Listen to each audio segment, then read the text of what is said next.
नमस्कार। आपको पता होगा वर्तमान में मुगलों को महान बताने के बहुत सारे ऐसे आपने वीडियो देखे होंगे, बहुत सारे लोगों को देखा होगा।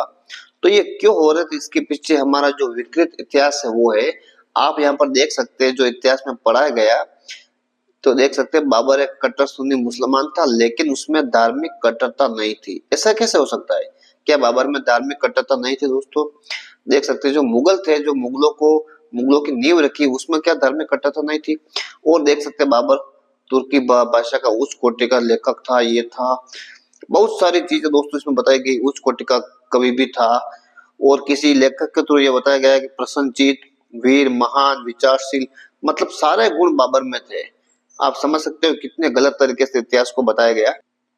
और मैं आपको बताऊं, इसी बुक में देख सकते हैं आप शिवाजी के उत्तराधिकारी संभाजी के बारे में क्या लिखा गया है। देख सकते हैं संभाजी बड़े पुत्र थे, ठीक है ना, परंतु भोग विलास में लिप्त होने के कारण वे शासन के योग्य नहीं थे। समझ सकते हो कितनी गंदी बात लिखी गई, जबकि इतिहास ऐसा था ही नहीं।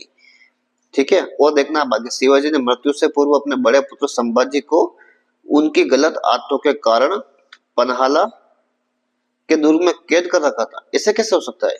क्या संभाजी को कैद कर रखा था? फिर संभाजी ने किलेदार की हत्या करके ऐसा किया, वो किया। और आप देख सकते हो यहाँ पर साहू जी को कैद कर लिया, संभाजी की हत्या करवा दी। बस संभाजी का इतिहास यहीं खत्म हो जाता है।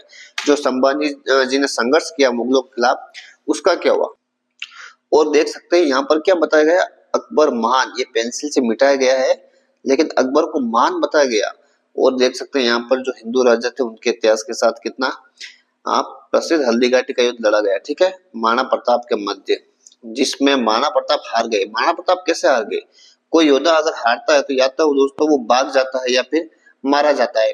जबकि हल्दीघाटी के युद्ध से अकबर की सेना भाग गई थी, महाराणा प्रताप तो हल्दीघाटी में थे ना, उसके बाद भी उन्होंने बहुत सारे युद्ध लड़े। तो यहाँ पर किस तरीके से इतिहास को गलत सिद्ध किया गया है।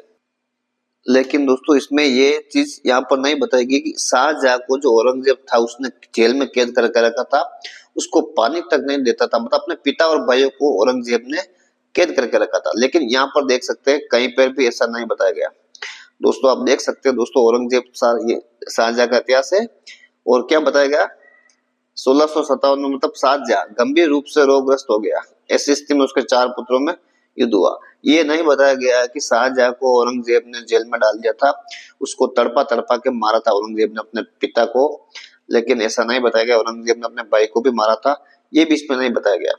तो इतिहास के साथ कितनी क्रूरता हुई है, मतलब जो मुगलों का इतिहास हमको पढ़ाया गया, तो हमारा जो इतिहास था उसको विकृत कर दिया गया। और आप अगर इतिहास की पूरी बुक देखोगे दोस्तों, तो अपना जो इतिहास है, जो हिंदू राजाओं का इतिहास है, वो बहुत कम बताया गया।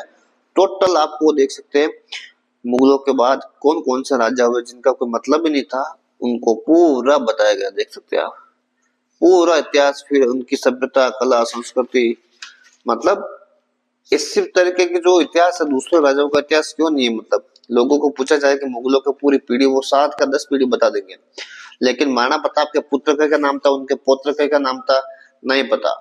अगर छावा मूवी नहीं देखते तो शायद संभाजी जो शिवाजी के पुत्र थे उनका भी नाम लोगों को पता नहीं था। इस तरीके से जो इतिहास के साथ गलत हुआ है उसको सुधारना चाहिए, और इस तरीके की जो भी बुक्स है उनको सुधार करना चाहिए वापस। अगर ये वीडियो आपको अच्छा लगे तो शेयर जरूर करना।